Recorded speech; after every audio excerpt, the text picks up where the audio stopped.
Globalist-endorsed war on cash may be China's next terrifying weapon. The end of the petrodollar. Recent protests in Hong Kong, along with the resulting fallout from international corporations questioned for their relationships with mainland China, has placed a renewed focus on the authoritarianism of the Chinese Communist Party. This has led to several articles identifying ways in which Western countries have learned from the CCP, including Europe's growing embrace of web censorship and growing interest in the social credit system rolled out in 2018.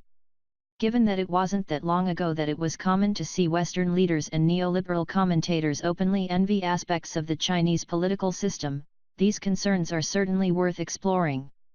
What should be of equal interest, however, is the ways China may be learning from the West. The next arm weapon the CCP may plan to wield against its citizens is a war on cash. As Joseph Salerno, among others, has noted for years now, a successful war on cash would represent a new escalation in government's long history of weaponizing currency against the population. Moving far beyond the clipping of coins as a means of stealth tax collection, the purpose of a war on cash is not simply to strengthen a government's grasp on the wealth of its citizens, but the move becomes a highly effective means of tracking any who find themselves in the crosshairs of the state.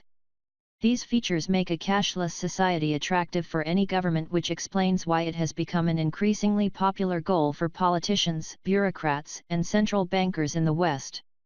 This is precisely why we've seen the cause promoted from such influential economists as Kenneth Rogoff, former chief economist of the IMF, Marvin Goodfriend, an economics professor at Carnegie Mellon who was once nominated to the Fed by Donald Trump, as well as various economic ministers.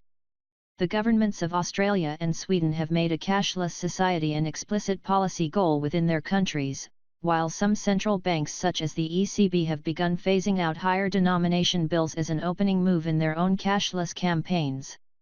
Of course, the international perspective of the Swedish government is quite different than that of China's, and understandably so. For all of Sweden's issues, there are no comparisons to the CCP's brutal child policies or its treatment of religious minorities. What should be understood, however, is that a successful move to a cashless society would give the Swedish government similar tools over its population as those the Communist Party seeks over its dominion. While the former may ground their policy aims in combating drug trafficking and convenience, the end result in both cases is a new terrifying weapon in the hands of the state. Luckily, it's easier for the government to desire a cashless society than it is to create it, and we've seen countries like Sweden rethink their approach. There is reason to think that China may be less apprehensive. Not only is the government more powerful, but it is also more desperate. Given the surveillance power of a cashless society, the potential of joining a social credit system with a digital yuan makes sense. What's just as important for China is to help further tighten the CCP's grip on its struggling economy. As I've noted before, lost in the attention paid to Trump's trade war with China, China's financial system is showing signs of a growing strain. Not only have we seen escalating bank failures and the creation of new bailout devices for failing firms, but some companies have resorted to paying their workers with EIS as they run short on cash. Meanwhile, Chinese local governments are now defaulting on debts to contractors. Given the importance of economic growth to the CCP's control of the country, it's understandable why we've seen President Xi forge new high-tech weapons to be used against the population. Interestingly, China's desperation is being confused by some as a sign of strength. For example, some have misunderstood the underlying motives for the CCP's renewed interest in cryptocurrency. While much has been made of Chinese media giving Bitcoin a front-page treatment, the tight control the CCP has over its financial system makes actual use of private crypto extremely difficult. Instead, the stage is being set for moving the yuan to the blockchain. While some have sold this as some novel challenge against the dollar, even suggesting that the Bank of China could try to peg it to gold, this is, as Daniel Lakal explained, a delusion.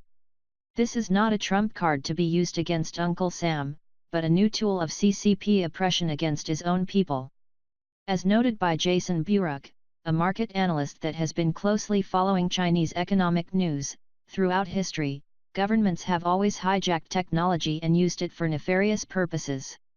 At this point, the CCP successfully waging a war on cash is mere speculation, though a recent move to allow tourists access to digital payment systems such as Alipay might help pave the way for that transition.